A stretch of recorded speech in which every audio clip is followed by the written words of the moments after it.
Hello and welcome to We Are the Deluge, a spoiler-free chapter-by-chapter podcast about the climate change novel The Deluge by Stephen Markley. We are your co-hosts Emily Crandall and John McMahon, and we are fighting over the last container of hummus. Today, so that's one of my favorite jokes in the whole book. Today we are discussing The Derecho and the Light, set in 2030, the third chapter from Keeper's point of view, which we are presenting in the form of a sermon. Ominously. Ominously, indeed. Are you familiar with sermons as a form? I have to confess, and I wasn't sure if this was going to come at the top or, a wink, wink, or if this would come in our closing memorable title. But when I was looking up, literally Googling, do sermons have titles? What do sermon titles look like? I have to confess a atheist, ignorant moment that I was like, okay, I look at religious texts as texts, right? In some of my work, I have historically, I treat things that are produced by people making arguments for a religious audience as texts, but I've never thought about the production of a sermon as a form of writing. It's writing.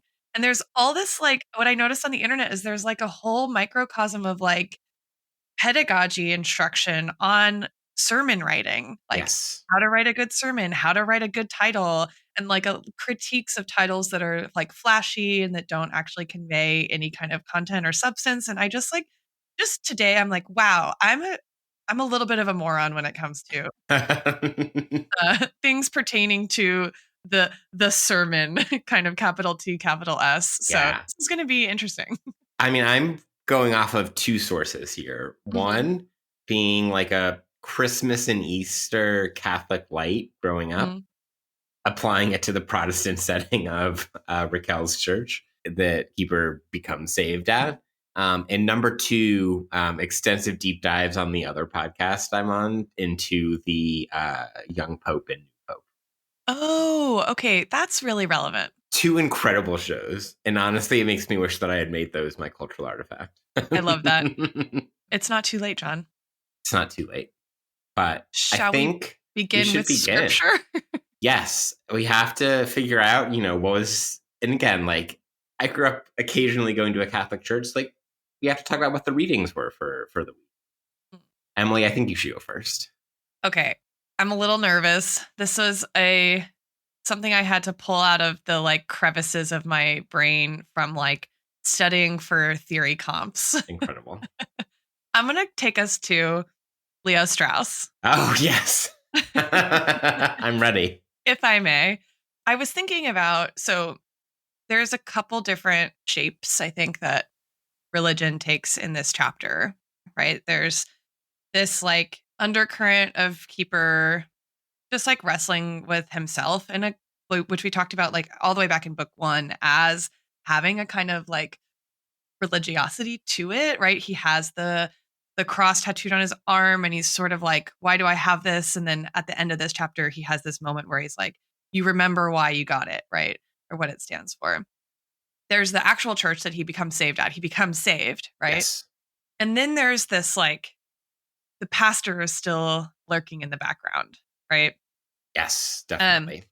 And I was thinking about the discourse of secularism and secularization, and why basically the prediction, right, that some of the early moderns had that a more liberal democratic world would also become more secular, the fact that hasn't borne out. And I was thinking about the way Strauss approaches, as a political theorist and an intellectual historian, the task of political philosophy itself, and what he frames as the theological political predicament, right? Sure. That basically what all political theorists have been doing throughout history is kind of grappling with religion, consciously or not, insofar as it is a question of political authority, right? So where do we derive political authority from? Is it divinely ordained, or is it uniquely kind of human and earth of the earth, right?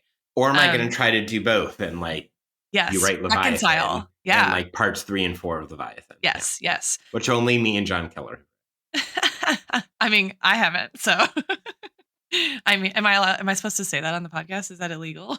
No. But I was just thinking about like whether one read of what Keeper's doing is not unconsciously or not, or sometimes self-consciously, but not with the Yeah. words that we would use, like actually doing or asking the epistemic questions, right? Is it like revelation or reason? And he seems to find, I think, reason sort of insufficient, right? Like he knows some of these things that he's Yes. not supposed to do or whatever, but he still does them anyway. And this moment of him being saved, like, feels really genuine in the novel, right? 1,000%. He's the pastor says something, or the reverend rather says something, and he like closes his eyes and then he takes a breath when the reverend tells him to, and then all of a sudden he's crying and he doesn't know how much time has passed, and he feels clean, like cleansed, like saved. And I was just thinking about what the relationship is of, I mean, we've talked about this already in this book in like terms of the mundane and the sublime, but like what the relationship is of the things that we can't explain with reason to the Ooh. things we try to use reason to explain. And it just struck me that I hadn't thought about Keeper in that frame before, and this really came out for me in that chapter. And I was thinking about like Strauss as a way to frame the stakes of that, because it also is political and sort of like orthogonally for Keeper, but it's there, right? Yeah. Like he gets tapped for a mission or job, right? A job. And then we learn at the end, spoiler, right, that the power plant has been attacked with a bomb, right? Yep. And there's so like the political questions are all over, but he's also like, what does it all mean? Who am I? I don't know. This is not the deepest treatment of some of our scriptures, but it just felt like a frame to help me make sense of what actually he's doing. It That also makes sense. connects us. It does. And it also connects us back to a line from the first Keeper chapter that we talked about in that episode, which is like this notion that he doesn't know what it is. He doesn't know why he thinks this, right? To your point about reason being insufficient, but he knows that God has a plan for him, right? And like that actually comes to a head in reawakening, a rebirth moment here Mm-hmm. at the end of this chapter. So like Keeper is a way to access more than rational forms of thought I really like. Yeah. And I was thinking about like how that bears on how we, I don't know, sort of imagine ourselves as members of a political society or something like that, right? I Like, think it does in contrast to some of the other characters in the novel, right? Because, mm, like, thinking about Ash and the way that Ash is the character for whom, or that the character who Markley uses to illustrate both the perceptiveness and the pitfalls of I'm going to be absolutely rational in the most reason filled sense of the term.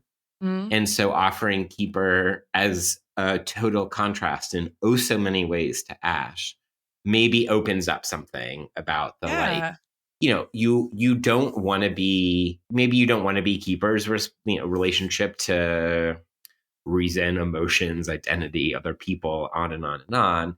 Like maybe you also don't want to be Ash in terms of that over reliance on reason. And I think too, that's a really, really interesting connection too, because Ash does struggle with religion, right? Yeah, As that's a good like a point.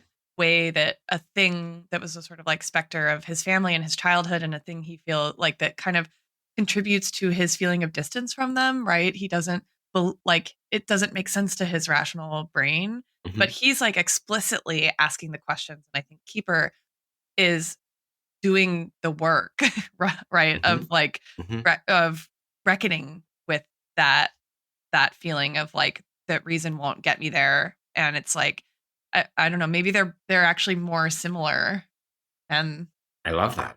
different, I or I love don't that. know. I don't know. I don't know if I want to say more about Strauss in particular. Fair. I mean, that the irony here is that both of us chose for our scripture two people who are not in our own personal scriptures when it Yes. comes to theory. The person I have chosen is, you're welcome to laugh at me for this. I chose Robert Putnam for Bowling Alone. Oh my god, amazing. Not only because like right at the middle, more or less, of this chapter is the night out bowling. Yeah, literal bowling. Wow. Literal bowling.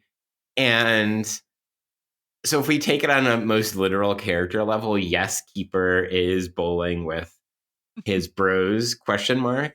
No, Whose he is eyelids bowling he wants to alone. tear off, but he's actually bowling alone, right? John, my mind is blown, and I'm so jealous that I didn't think of that. And I think that, you know, much like Keeper and Strauss get us into thinking about political theology and reason, right? Keeper and Putnam together may help us consider the ways that, like, Putnam is in some ways easy to dunk on, right? And actually political theorists and like left political theory in particular kind of like likes dunking on Putnam for like kind of overly sociological approach and overly functionalist approach, not really having the critique of political economy that the leftist versions of something like Bowling Alone would have. But I do think there is something about the way that Putnam, okay, he uses the phrase social capital, which is not what I would use. I would talk about alienation or something like that, or enemy. But that Keeper, I think, actually embodies the experience of what happens when there actually is no collectively generated sociality or society or social capital, right? To use Putnam's term. And it's, I don't think, coincidental that the one place where there is the most social capital in Putnam terms, or like sociality in this chapter, is when Keeper and Raquel go to Fierce Blue Fire. And like, it's unlike any other rehab they've ever attempted before, right? It's an actual mini society, an actual sociality, an actual community. And, you know, despite like Keeper's various ongoing shit, that's the place where they both enter into recovery on a longer term time scale. And I don't think that's an accident. And I'm also turning to Putnam because I think he's kind of like a little bit made a comeback in terms of like the Bowling Alone thesis has made a little bit in terms of a comeback, like in the past 5 years or something, as we think about like, okay, increasingly algorithmic life, increasingly online life, like, you know, there's all this anxiety, understandably so, about like the lack of face-to-face interactions among every age cohort, but perhaps especially like teens and young adults and the millennials that we are, no longer so young adults, and things like that. What do you mean? And, you know, I'm also aware of the way that like there are kind of critical theory attempts to deal with things that are not unlike the things that Putnam's dealing with. Yeah. I'm thinking a little about someone like, you know, like Young Chul Han, who we talked about on an Always Already podcast of Yore. Someone like that. And like, obviously we would want to build in, you know, a critique of capitalism, a political economy, and now like climate anxiety and the reality of like living under ongoing catastrophe into the Putnam account. But Keeper's bowling alone, and also he's indicative of the themes of bowling. And that's my scripture for the day. Honestly, I feel saved. The first time anybody has ever said that about Robert Putnam's bowling alone. Well, I think it's fitting. Thank you. Wow, that was really good. Yeah. So now that we've you know laid our theological bases down, I think we should, you know, give an introduction to our sermon. What's your summary for this week, Emily? Okay. Turn to my page. My summary is in Keeper fashion, the second person. Of course. You're weathering the storms, literal and metaphorical. You falter and crack, give in to the violence. You willfully, unknowingly help commit an act of destruction. You turn to God. I like it. We are in similar frames here. I've got, you push the boundaries of possibility for redemption as you once again fall into, but also explode your familiar patterns. You feel the weather, the light, the infinite sadness. Whoa. It's like we've been doing this for 268 pages. Yeah. / 10 years. Yeah. I think longer. Yeah, definitely longer. Definitely longer. All right. We get a lot of new characters or newly fleshed out characters Yeah. in this chapter. Who would you want to start with, Emily? Well, Raquel is the big one. Yeah. Keeper's someday future wife, if he can afford it. Mm-hmm. Met her at the end of the last Keeper chapter. They Yes. are at the closed blood bank together in the middle of that historic snowstorm. And we learned that they've had a kid together named Toby. We've got the bros bowling alone Yeah. together. Casey Wheeler, the closest thing Keeper has to a friend. They also right? work Helps together, right? Yes. Yeah. Casey Wheeler helped get him the job at Kroger that he's pushed out of at the end. Dick Underwood, which LOL at that being the name of the white supremacist that's a member big of right-wing militia. big LOL in the margins there for me. And a big L for Dick Underwood. And then Levi Bassett, who is the very good bowler who gets his eyelid damaged by that scene. I had forgotten that, and when I was reading it, I was like, "Whoa!" So viscerally upsetting. And his like drunk narration is really chilling too. It's like when you're this drunk, you're a surgeon with your precision. I was like, oh my God, is he gonna pull his eyelid off? I was like, what am I reading? Well, what am I watching? I was like closing my eyes. and then the next day or 2 days later, when he is like hungover / sobering up, like he says he wishes he at least would have like done it so that he would have had some, I don't know if he used the word catharsis, but some catharsis. Because his life is just catharsisless until he meets Reverend Andrade. Yes. So I assume the Reverend comes back, right? Frequently. Yeah. And what's his deal? He's in charge of this church that is Raquel's church, which is like seemingly a genuinely multiracial church. Right. That is Keeper's like, Protestant of some. Yeah. I mean, he uses more racist terms, but he's like, it's not a black church, but not a black church. It's not a Latinx church, but it's not that. Right. There are some white people that are there. Like, it seems like it's a poor multiracial congregation. And the Reverend is black? No, the Reverend is Puerto Rican. Puerto Rican. Okay. Yeah. So could also be black. We don't know. Yeah. He is a Reverend of color from Keeper's point of view. Yes, he sure is. And I mean, I suspect we'll talk more about the end, and we'll talk more about Andrade as the book continues. We also have a recurring character, but that is critical to the plot point of the bomb. Yeah. Which is his drug dealer. Yes. What's his name again? Tarney. I can't say it. Right. And he's like, I got a job for you. Keeper thinks it's going to be like a consistent job. Finally, right? He's been trying since the last chapter, right? To deal or move supply or do anything. Whatever. Yeah. And then he's like, what's the job? And he's like, it's a one-time job. They need information. Yeah. Work at the power plant. Yeah. Through one of Tarney's contacts. Yes. We don't know who. They're paying him, and he offers half of what he's getting paid to Keeper if Keeper's in. Right. Yeah, which is $2,000 for each of them, which is not a lot considering what we find out happens at the end of the chapter. Yes. Yeah. I was kind of surprised actually, especially because it's 2030. I was like, $2,000 is not, that's going to pay you 2 months rent and all these other things that he says it's going to do. Yeah. That was the most implausible part of this whole chapter for me. Perfect. Are there any other plot points relevant? I mean, a couple that I suspect we'll get into as the episode goes on, as our sermon continues. Yeah. Speaking of the continuation of a sermon, what comes after the scripture, John? I think we need a parable, right? This is very New Testament of us, but I'm about to teach, not till the end of the semester, Parable of the Sower this spring. So I just saw, what's her name? Alexis Pauline Gumps. Do you follow her on the things? She was tweeting today about how Octavia Butler and her mom are buried in a cemetery in Altadena, which just had the fires go through it. Yeah. Isn't that wild? Yeah. I was just like, so many things are coming together right now that are very eerie in terms of this novel. So Yep. Time to be and also in terms of Parable of the Sower, set in Yes. the years 2024 through Yeah. 2028 Yes. or Yes. 2029. Yeah. Ugh. Okay, so for my parable, I've selected the novel Godshot. Have you read it?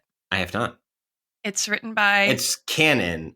It's, one might say, scripture that you're the better and bigger reader than I am. canon. It's scripture. Yeah. I do make a very conscious effort to read a lot of fiction because it's somewhat sane.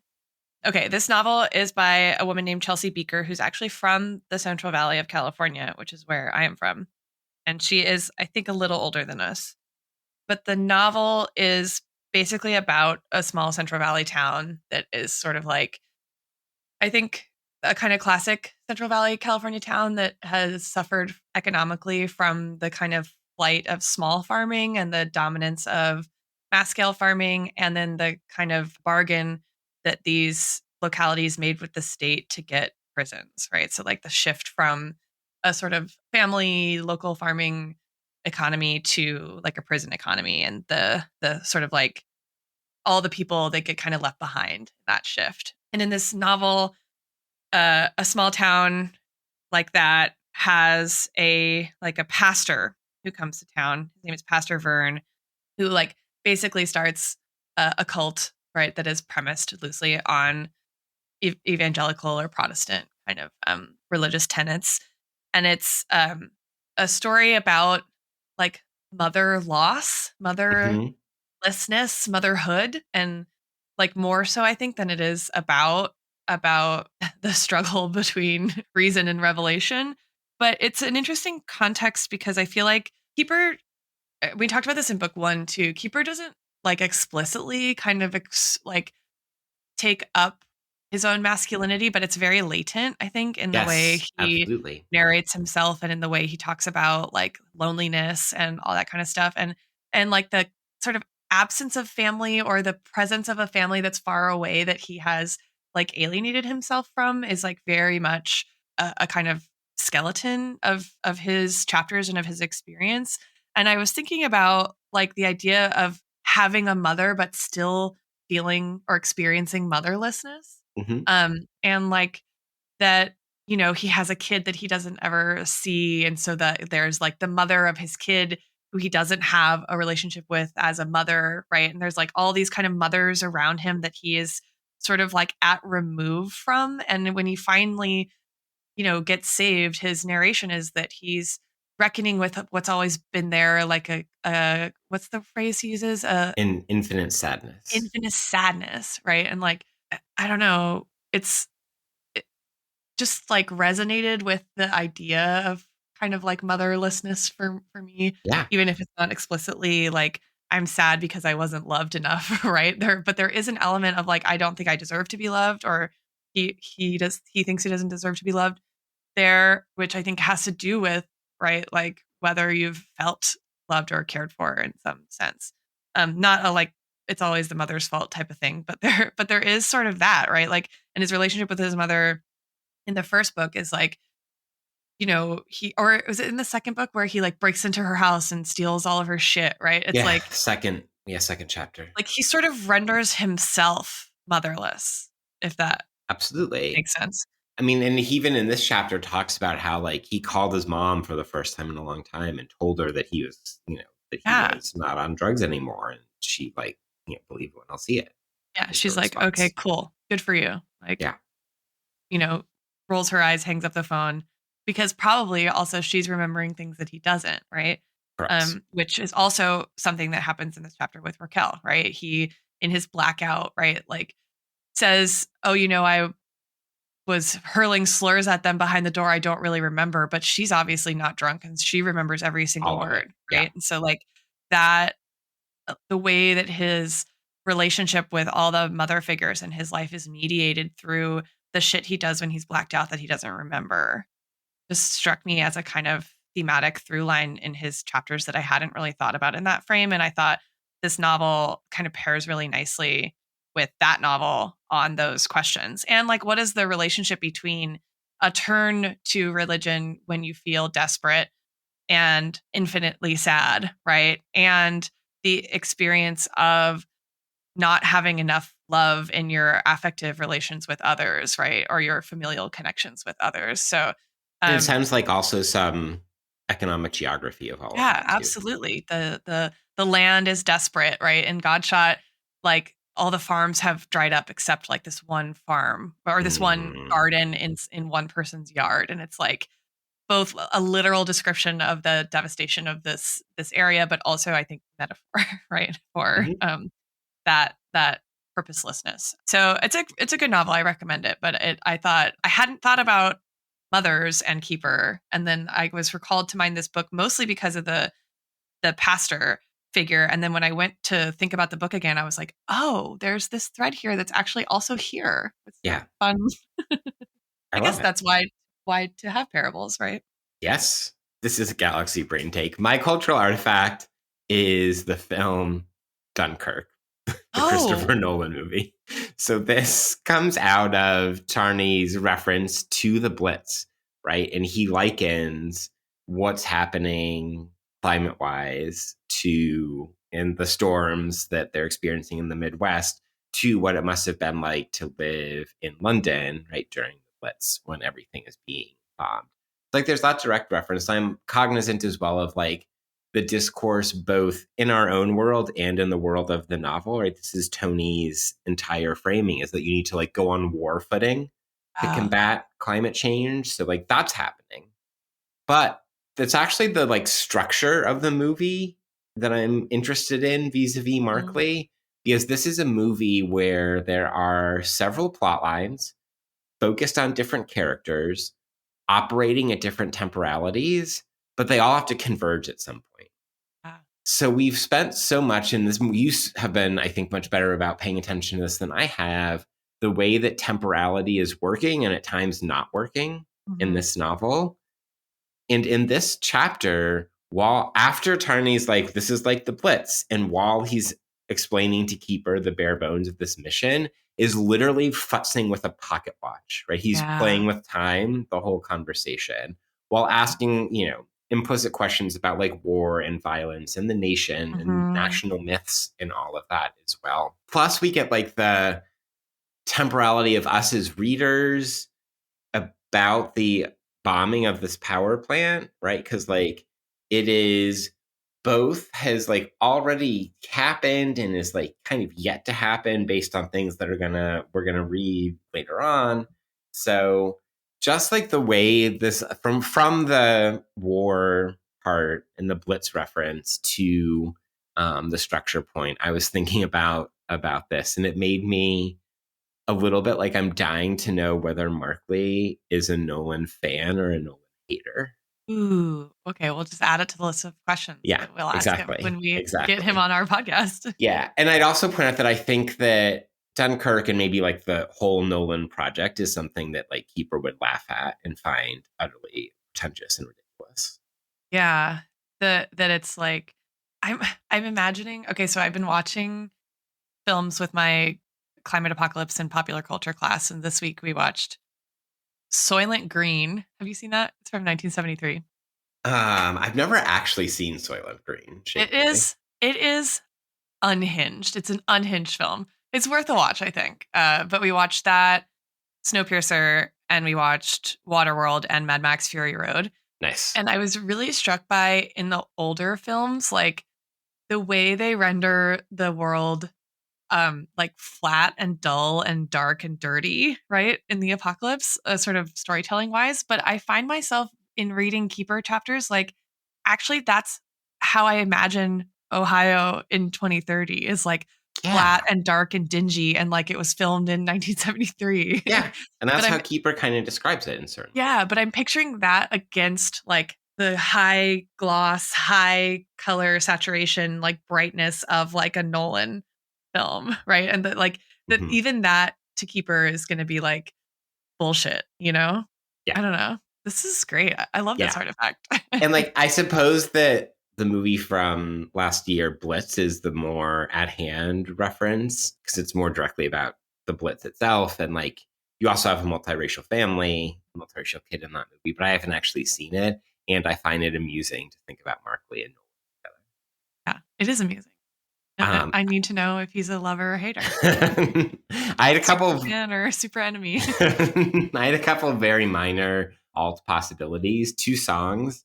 One is like coming a chapter too late, but the song Blood Bank by Bon Iver. Yes. Which I listened to in between reading this chapter and us starting to record. And I was like, yeah, that actually would have worked really well for the second chapter. There's even this line about like being stuck in the car together in a snowstorm. What? So really? I'm also, yeah, in the song. So I'm also like wondering if Mark Lee, like that image like stuck to either I forget if in the like narration of the song they're still outside, they're at the blood bank, but whoa, there's like that's the title. I'm sorry. There's no a way that's a literal blood bank, coincidence. and then they're like in the snow together. There's no way In that's a a car. coincidence. This is canon now. Okay. This is why we need a researcher. Who's writing down all these questions we have for Mark Lee? And then also the song Plastic Cup by Low. Low is one of my favorite bands, and there are several lines, and I'm sure I'll use the Low song at some point more fully, so I'm not going to go into details, but check out the listen to that song, which is a great song for Jason. Right after this. My brain is broken at the Bon Iver thing. How do I go on? Because that came out in what, like, the EP with the Blood Bank song came out probably in like 08, 09? Yeah. Would be my guess. So, like, I think given what we know, like, Mark Lee was maybe starting to work on the book, and then obviously, like, that exists when he's doing more of the writing throughout the 2010s. Wow. So it's released January 2009. Wow. Okay. I cannot believe that that's a coincidence. I don't even remember that song. Thank you for like putting over my Putnam, Nolan, Bon Iver run in this episode. Maybe I'm a religious woman now. I've found God. Justin Vernon's okay with that. Yeah. Okay, so I think sermons, often a pastor will try to connect with his audience by being amusing in some way. Yeah, so I was at a confirmation 2 falls ago, or maybe last spring. No, that spring is confirmation season. So I was at a confirmation this past spring, and the corny attempts at humor made by the bishop actually had to do with like your relationship with Jesus and Facebook, right? That was his metaphor to a bunch of teens who are being confirmed. So I was having a grand old time. That's so funny because like they definitely don't use Facebook. Yeah. I have to say, like, my absolute favorite line in my favorite joke, I should say, in the entire novel, I think.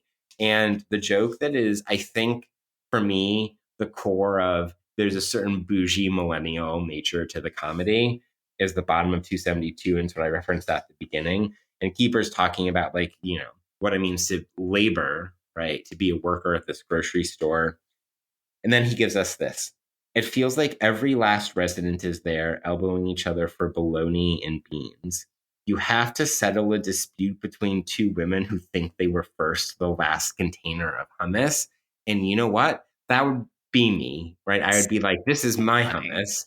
And being so seen and so torn to fucking shreds for being like, this is my hummus, is we're in our like 3rd or 4th derecho of the summer and things have just gone to shit in front of like the worker in these conditions. It's like, that is both extremely hilarious, extremely bougie millennial coded, and quite poignant. Yeah. So good. I mean, all of his descriptions, like in this chapter, really get me when he's talking about the union stuff. Yeah. Right. He gets the Kroger job because a bunch of people get fired because they're talking about unionizing. Mm-hmm. And he's like, the bosses were fighting back with companies that rooted around your social media or whatever. Just like, doesn't even know really how it works, but like, and so sort of dismissive of the thing that he's describing, even though it's the way that he was able to get a job. Absolutely. And then I also like the way he describing A Fierce Blue Fire. There were weird kites tethered to the building of the farm or a building, and way up in the sky you could see little propellers whirring, like some kind of portable wind turbine, you're told. Like, just like the descriptions are so great. And the best part of that, I think, is what's painted. Like, there's the Fierce Blue Fire like logo mural, across which or over which or next to is painted. Don't worry, you don't have to believe in climate change. Yeah, and he says it's set above the door bizarrely. Yeah, and the bizarrely really sells it. So nice, nice writing. This is a dark LOL, but when he's describing his plan when he gets out is just to like go OD somewhere, and he's surprised to see Raquel there, and he says the two of you drove straight home to score and you OD'd. Not such a big deal though. First responders carried Narcan everywhere now. It just felt like a strange blackout. I was like, oh my God. Yeah. Like he's, narrating dying and being brought back is pretty. Yeah, it's like so wild. I also liked Tarny as truck stop Santa. Yes, so good.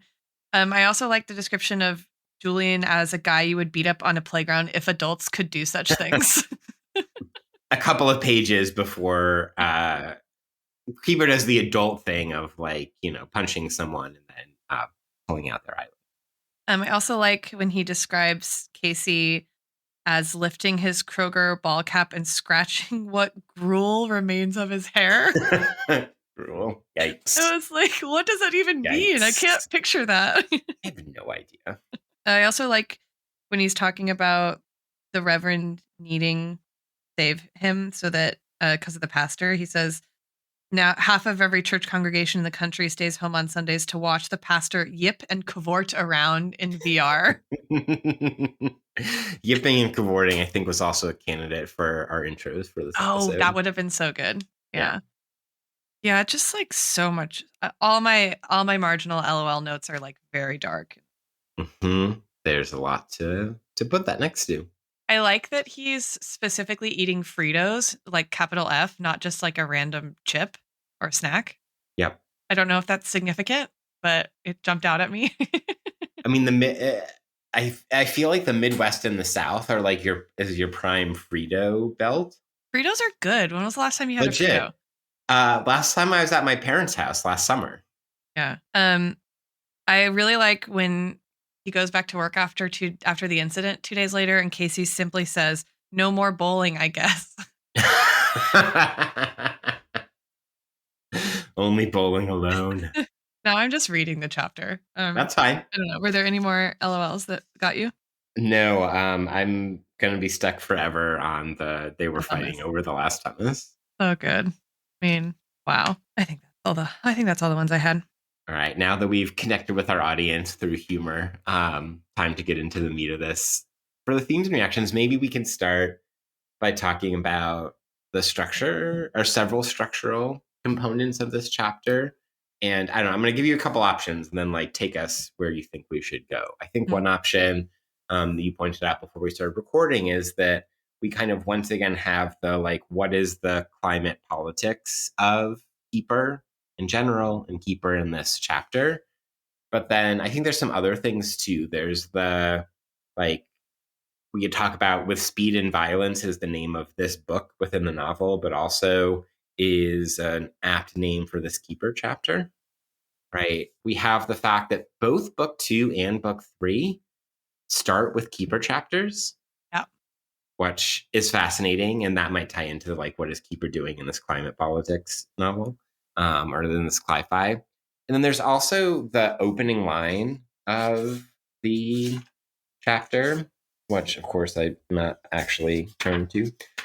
So it was here it is. It was the third such storm of the summer, and the pattern was becoming familiar. Third, patterns becoming familiar. This is our third book of the novel, and maybe the pattern of the writing of each of the characters is becoming familiar, et cetera, et cetera. So which of those do you want to pick up? Okay. Why don't we start with, this is so interesting because the first question I have in my notes, why start with Keeper again? Then let's do that. Okay. But I think that actually connects to a discussion of the title of of book 3 itself, right? Like, okay, so if we're moving from, what was the title of book 2 again? Feedbacks. If we're moving from feedbacks to acceleration, right? Ooh. So we're with Speed and Violence, right? So like 2 modes of acceleration, maybe. Yeah. And then like to start with Keeper, and you don't know where you're picking up with him, right? Like, Correct. is I think a really interesting choice because it could be slow. Like sometimes in the Keeper chapters, like we talked about this in book 1 in particular, like a lot of things happen, but nothing happens and no time really passes. Yeah. And so it's like not necessarily the character I would go to when thinking about speed. And there is like a undercurrent of violence, but I think there's like way more explicit or at least like political violence in some of the other characters' arcs. Definitely. So like if he's not the fastest and he's not the most violent, where does starting with him, what does that do for us? I mean, I think it's potentially that acceleration point helps answer that because it's a mechanism that allows us to check in with a character who is in some ways resisting acceleration and seeking acceleration as climate catastrophe feedbacks accelerate with speed and violence, right? So it's what happens in the juxtaposition of those two things, while also simultaneously asking, what would it mean for Keeper to live with speed and violence? Ooh. And the with violence part we have seen and continue to see in this chapter. But the with speed part is different because there's like I'm just going to stretch the idea perhaps too far, but there's a certain No such thing. there's a certain acceleration of his life that takes place at the end of the chapter, right? When he is saved, when he feels, Father, Son, and Holy Spirit, right? He sees the light literally, right? The wind, which at least in Catholicism, or the air in Catholicism, is the way is a medium for the Holy Spirit, like enters his lungs like involuntarily and causes him to breathe.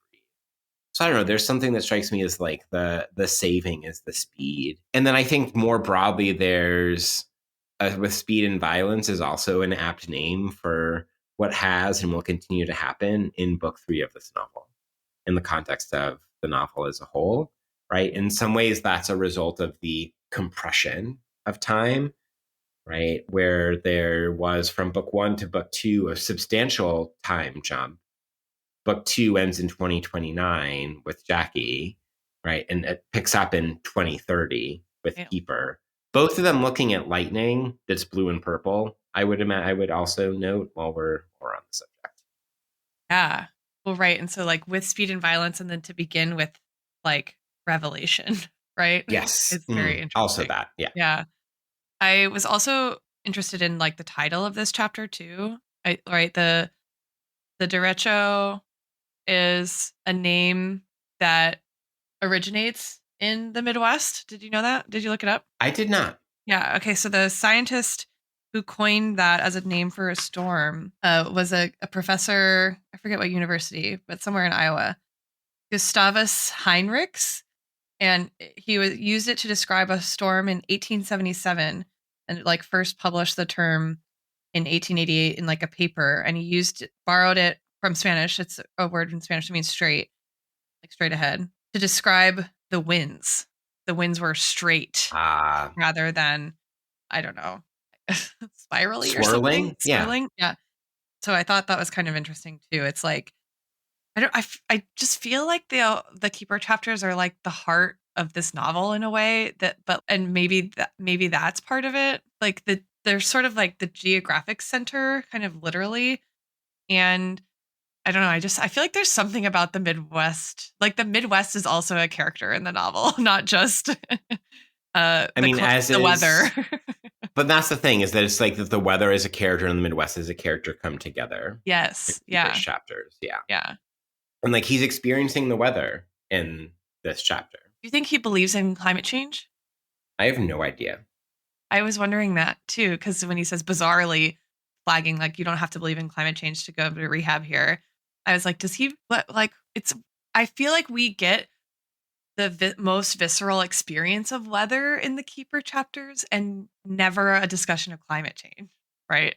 Which is also an interesting kind of confluence, and maybe that's another reason to kind of start with him, right? Because it's not about the politics of climate change and what are we wheeling and dealing behind closed doors so that we can get stuff passed. It's about the literal, visceral, embodied experience of the weather. I really like that idea. And there's a way that a little bit works in the chapter itself to help move the plot along, because Keeper and Toby watching the lightning kind of prefigures the explosion at the power plant itself, right? So Keeper describes explicitly. exactly. Keeper describes it as the quote tree explodes in sparks and splinters, end quote, and then talks about the lightning as quote more weapon than weather.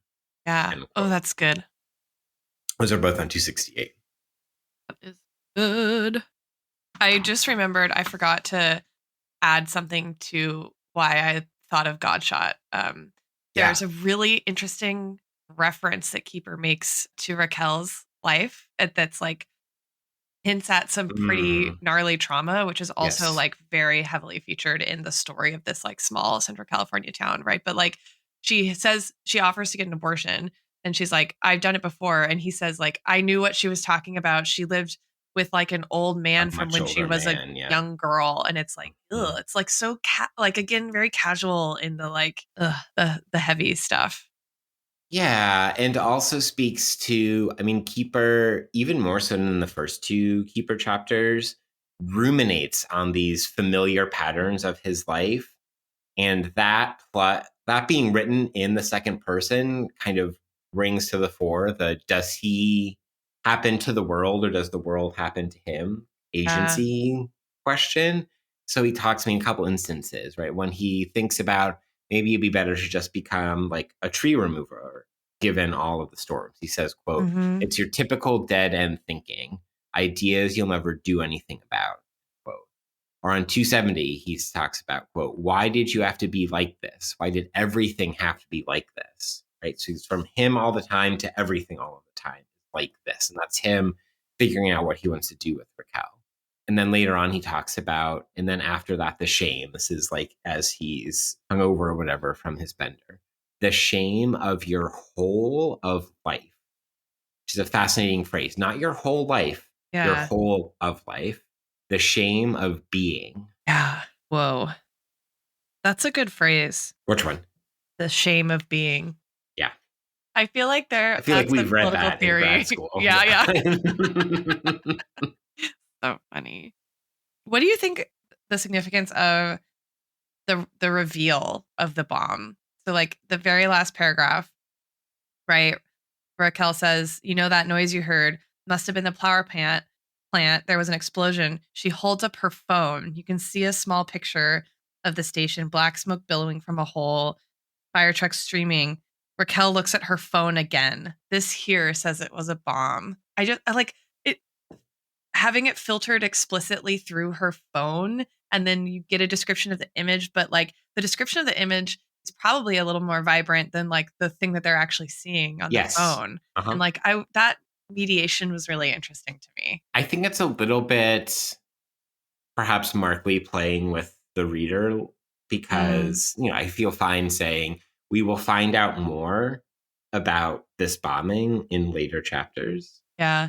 I guess you know what I was thinking of? So we're recording this a lot earlier than it will be released, but we're recording this the week of the fires in LA in early 2025.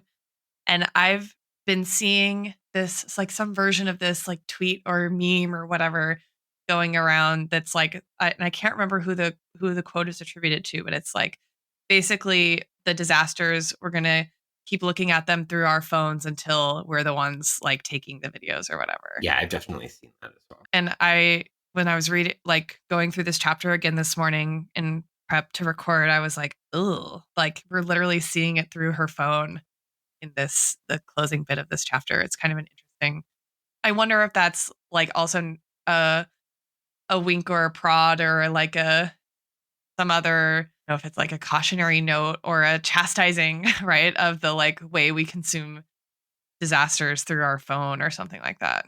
Yeah. I mean, it brings me back actually to the with speed and violence question because phones are both mediating devices, but also devices for making more immediate and visceral speed and violence. Yeah. And like access to images of speed and violence that, you know, humans have never had that wide range of access to before the invention of, you know, computer, the internet, the phone, whatever.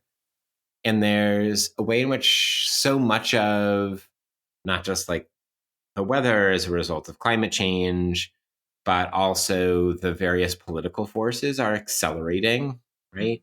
And there's something about the question of, well, how mediated are you going to be in relationship to escalating weather catastrophe, to rising white supremacist militia activity, as we learn about in this chapter, to rising union activity and union busting activity simultaneously. And so maybe there's something about like picking up on your, is he poking fun at the way that we're relating to all this through our phones? Yeah. Yeah, right. That like that's how we organize mutual aid, but it's also it's also one of the things we do when we're not going outside, when we're not bowling with others. Yeah.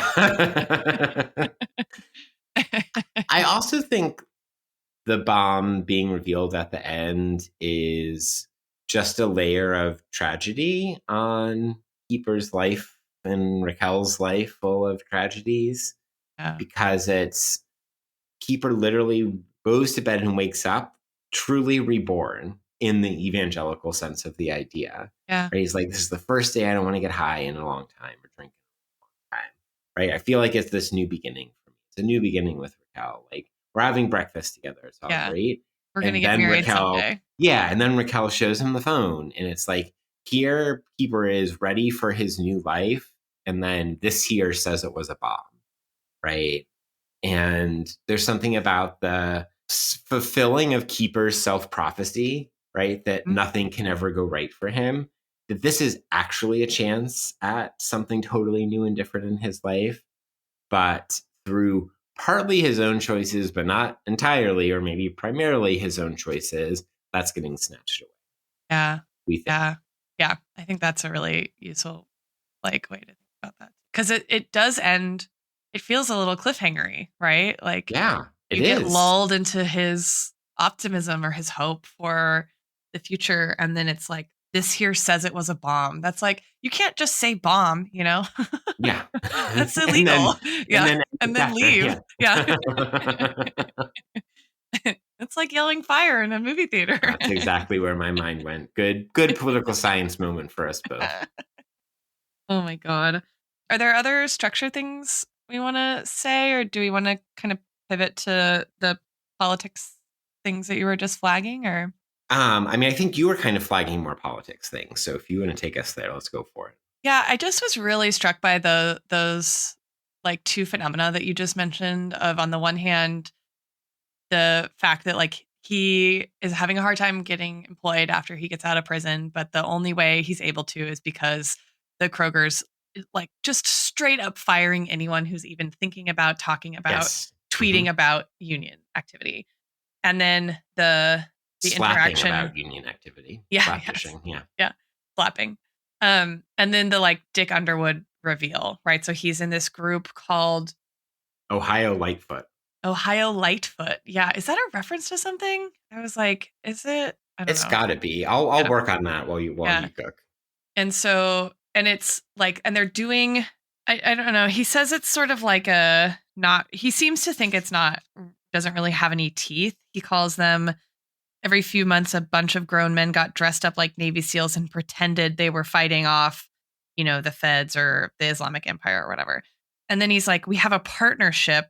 So we go to the Oath Keepers and 3%ers and explain why we should absorb them under our command structure.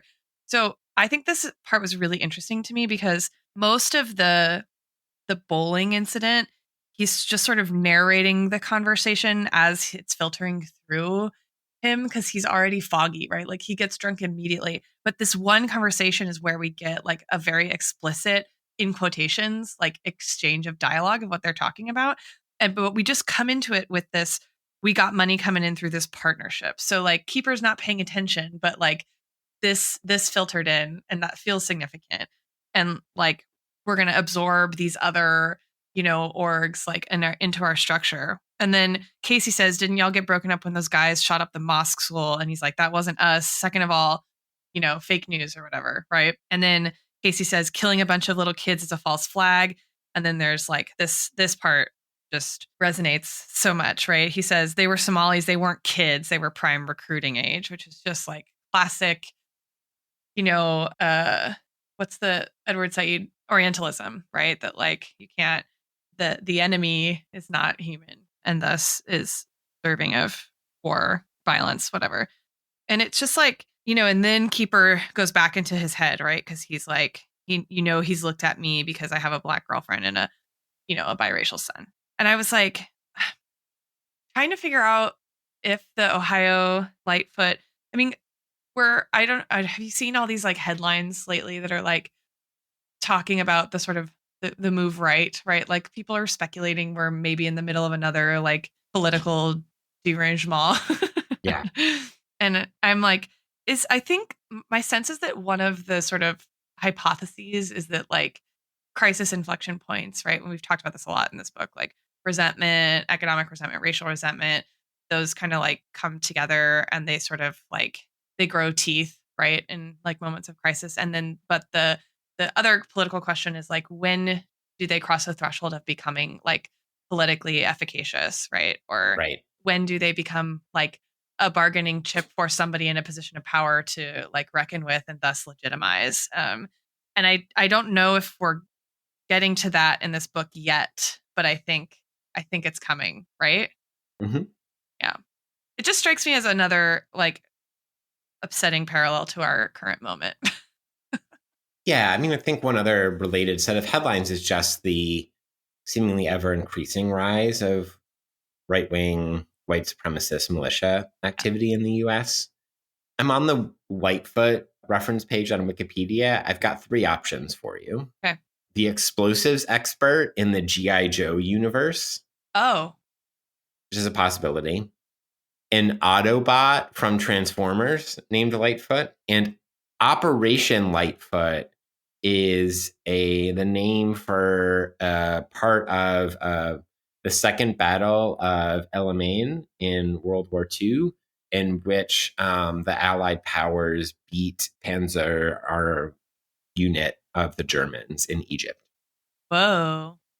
Okay, hear me out. It's a combo of all 3.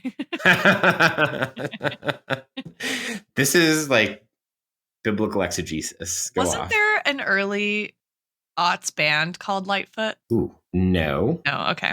I made that up. There's a Prince Lightfoot unicorn in the Unicorn Chronicles. Whoa. Miss Lightfoot in The Ghost and Molly McGee, a Disney TV show. There's a Rock Hudson movie. Interesting figure. Captain Lightfoot in 1955. A song by the Guess Who is called Lightfoot. There's a Gordon Lightfoot, right? The jazz musician. Oh, yeah. And then there's a jazz album by Lou Donaldson named Lightfoot. Wow. Okay. And Markley's just like that's left and right. Yeah. Yeah. I also thought the discussion of the union was really interesting as a kind of like pair to the discussion of the militia. And I think, right, like there's been a sort of resurgence of union activity in the US in a kind of post-COVID essential work, the discourse of essential working, essential worker world. And I'm wondering whether Markley writes this or this gets published in 23, right? So like there's already a kind of resurgence of union activity. Do we think it's like a prediction that like the resurgence of union activity is going to be met with an equally strong resurgence of like anti-union? Or is it just a like another kind of rumination on like the Midwest as a character in particular and like the politics that are sort of specific to the geography of the Midwest and like it having once been right like Fordlandia and now dramatically changed by the absence of that like structure? Unsurprisingly, I'm going to go with an all of the above. We could never give multiple choice exams. I know. I know. I've got kind of maybe one final question that also will help us talk a little bit more about like the religiosity of this chapter if we want to. And that is whether or not you think Keeper is like a redeemable figure or character. Because obviously that's working on like the theological level here, in which he is, right? No one is beyond redemption from the standpoint of Andrade, of this church, right? Of many, strands of Christianity, which is what I know the best. So there's that version of the question. But then there's also this version of a question that we talked about more so in Keeper's first chapter than the second, about, you are already identified like Keeper is kind of the heart of this novel, right? So there's also the, is Keeper redeemable, or, protagonist able for a reader of the Yeah. novel, The I Deluge? really struggle with this question because, and we talked about this at the very beginning in the first book, but like, I'm very unsettled with how compelling I find these chapters. I like, there's a way I talk about this novel to someone where, or a world in which I'm describing why this novel is worth reading, and I say that these are my favorite chapters. Yeah, And does that mean he's my favorite character? But like, what does potentially. that mean, right? But I think I am generally attracted to characters that are on paper, wink, whatever, like irredeemable, and where the story doesn't fully redeem them, but the question of their redeemability is always on the table. Okay, so maybe it's not necessarily a capital L liberal thing, but I think liberalism is just like my favorite bad guy, but this Yeah, of tendency to course. render everybody either like good or bad, and bad justifies our, you know, treatment of the bad characters, right? They deserve what they get because they're Hmm. bad, Yeah, in their hearts or something. I feel this like is this is like Emily channeling Wendy Brown, like, but old school, like oh, States of Injury style Wendy Brown. that's my dream, honestly.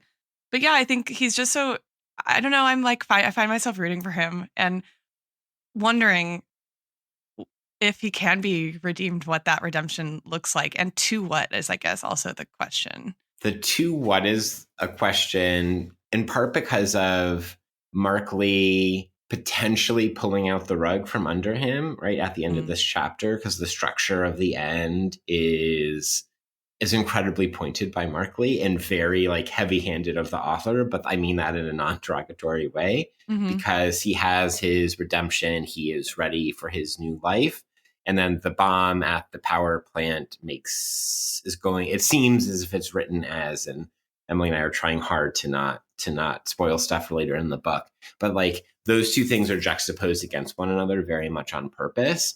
Yeah. But there's a particular like passivity to that interruption of his like moment of redemption, because it's Raquel's, this here says it was a bomb, right? Which Mm, is like the most passive voice way to say it. And it like removes away the agency of like, according to who, like where's the agent of that action happening, yeah. is actually left radically open. This here says it was a bomb. Yeah. That's so That's good. 285. Wow. That's literally the last words of the chapter. That's so Um, amazing. I hadn't even really thought about like the double displacement of uh-huh. action in that. And it's in Yeah, it's a line of dialogue, right? It's not a line of exposition, which is also very precisely. interesting. Uh-huh. So meta. Are we missing any major lessons in our sermon? I mean, only that I'll point out that this chapter serves as a little bit of a dip into Tarney recruiting Keeper, right? And Mhm. the question of how much Keeper knows what he's doing is, I think, important. I also think the writing about the power plant itself is really telling by Markley. Mhm. So, like on 276, when he's kind of talking about like the almost otherworldliness of the power plant itself, squatting in the dark underbrush, you snack on Fritos. Okay, good call, Keeper. Fritos are good. That's one So of my good. takes. The smokestacks glitter in the night, twin stars blinking from the top of each stack, that orange rocket fuel color of the lights washing over the water, right? Which is like very vivid, maybe overly so, and like a little cliche at a certain point, but I think it actually kind of works, particularly in the chapter that's about like this otherworldly light and experience that Keeper has. Yeah, I mean, it's also really interesting because the rest of that paragraph is about like how lax security is. So that's an Mm-hmm. interesting juxtaposition It's too, right? a It's like it's this. this thing that feels otherworldly, and thus maybe we would presume it to be impenetrable by those of this world, and yet, Great. right, nothing's changed. The mundane and the spectacular once again. When are we gonna do Kant though? That's someday. That's an Emily Crandall project, I feel like. The only other lesson I'll point out, and this I think connects to your redeemability question, is to Keeper's credit, he like rejects the white nationalist appeal / like openness to recruitment that Dick Underwood offers, right? Yeah. And, it's in part because like his wife is a woman of color, right? Is obviously part of her girlfriend is a woman of color, but also like Keeper sees through the bullshit of the appeals that Dick Underwood makes about their like white nationalist militia. So I think that like is but again, it's messy because after rejecting that, he goes home and like verbally berates his family, and so it's like, okay, well, you're not a noble white guy. You're just like a fucking white guy who just happened to say no to getting recruited by an explicitly, abjectly racist, not raceless, racist organization. But like, I don't know. It's still open-ended, I think. Yeah. And I think Markley dipping his toes into that is important for several reasons, many of which are cryptic foreshadowing related. Yeah, I think it's also just and we talked about this, I think, in the first Keeper chapter about his kind of like casual racism that is his version of comedy, right? Yeah. And in the second one too, if I remember correctly, that some of the jokes come back. It's an interesting way to think about the function of racism. And we talked about this a bit with like Charles Mills and stuff, but like white ignorance about racial oppression. But it's like, I think with Keeper, the question that you were asking about that was your foreshadowing question about to what degree he understands what he's doing. I feel like that's a open-ended question too, right? Like to what degree does he understand like the function of race in organizing social life, right? Like he knows that this guy looks at him sideways because his son is biracial, but he also, doesn't seem particularly like, part of his shame spiral is that he said some things that he can't take back, right? Yes. But he's not like really interrogating those things. He's interrogating the version of himself who engages in that behavior, and it's about him, not about the impact of what he's done to others or something like that. And thus your invocation of it as a shame spiral is precisely the correct way to think about it, because for Keeper, that is tied in a very individualized American liberalism way to like the self and the individual, and like what that means for him. To me? Yes, what that means for him and his self-loathing and all of that, rather than referring it back out to these bigger structures. Is why meism a thing? Yeah, it is now. Make it. Yeah, you're bringing it back or proposing it for the first time. I love thinking about that as a new read on the liberal. What's the thesis? Louis Hart's The Liberal Tradition in America. Yeah. Why meism? Yeah. Why meism? Oh, we got there. We did. My gosh. Sounds like we have to do a Louis Hart's theory ship at some point in the future. You know what? I'm here for that. Yeah. Okay. Are we missing any lessons? I think those are all the lessons I wanted to offer up here at the pulpit of the microphone. The pulpit of the microphone. That's a good. There's some podcasting humor to be made there, I feel. Okay, so sermons have memorable titles, obviously, which, as the listeners will remember from the beginning of this episode, I did not think about when I was thinking about prepping this. Yeah. But of course a sermon has a title. And of course there's a whole discourse on how to write a good title for a sermon. Yeah, we need our friend John Keller in here to provide some spiritual guidance and consulting on this with his studying of the American Jeremiad as a form. Yes, always. Always need the John Keller take. I've got a title. Okay. I would offer, and again, this is, of course, trying to frame it in the way that Markley frames the title. I went with The Redemption, ? And the Patterned Infinite Sadness. Ooh, that's good. Okay. I did mine in like Keeper fashion, directed to the congregation. And I went with You're a sinner in the storm of an angry god. Ooh, okay. I like that. It's a reference. There's a reference in there to Jonathan Edwards from The First Great Awakening, which was also the early evangelicalism in the U.S. So kind of like winking to his, I don't know, what did he get? He got saved? He got saved, his salvation. That would have been such a good cultural artifact. How come neither of us thought about the movie Saved?